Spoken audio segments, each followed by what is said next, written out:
We got a bunch of other really cool stories. First of all, PS5 emulation is here, and I always think, like on a personal level, I'm always super impressed when a new machine can be emulated.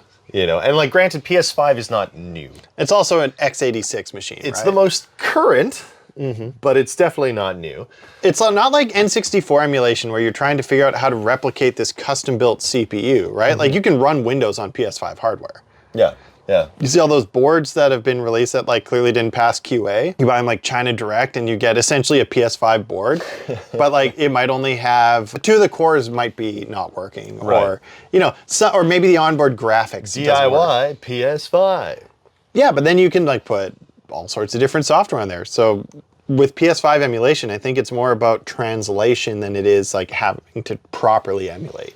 But I could be wrong. It says here that not 1, but 2 separate emulators are now available. We got Sharp EMU and Kaitai PS5, which are apparently both capable of booting in commercial games. Yeah, Modern Vintage Gamer had a video on it. I watched it. Like, it's clear that this is all still very early days, but this is wild progress.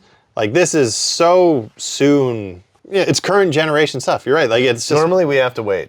Yeah, I understood why when Game Boy was current, we were able to emulate Game Boy on our PCs because Game Boy had very little computation power required, but a PS5 is a decently powerful computer. That's cool, yeah. I can't even imagine the specs you need. Wasn't the PS3 also a decently cool computer? Wasn't that like Still a is. G3 or something? And emulation for it still sucks. Like a Macintosh G3? Yeah, well, it had the cell shading like architecture. So I had like 6 different computational devices on it, not exactly CPUs. Yeah. I don't know the ins and outs of it, but I do understand that like when you're playing PS4 games on a PS5, it just like runs them natively. You're playing PS2 and PS1 games, it's emulating them. When you play PS3 games, it's running them cloud streaming from a server farm full of PlayStation 3s because Sony was just like, this is too hard to emulate. Really? Yeah.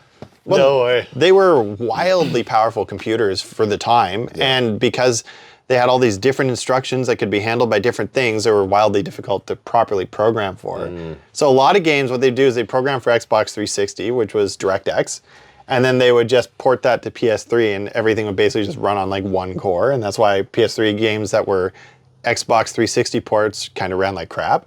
But if they were built natively for PS3, they built games that still look good even by modern standards. Interesting. Yeah. Interesting. Yeah, so PS3 emulation is also coming along. It's like 75% of PS3 games are emulatable now.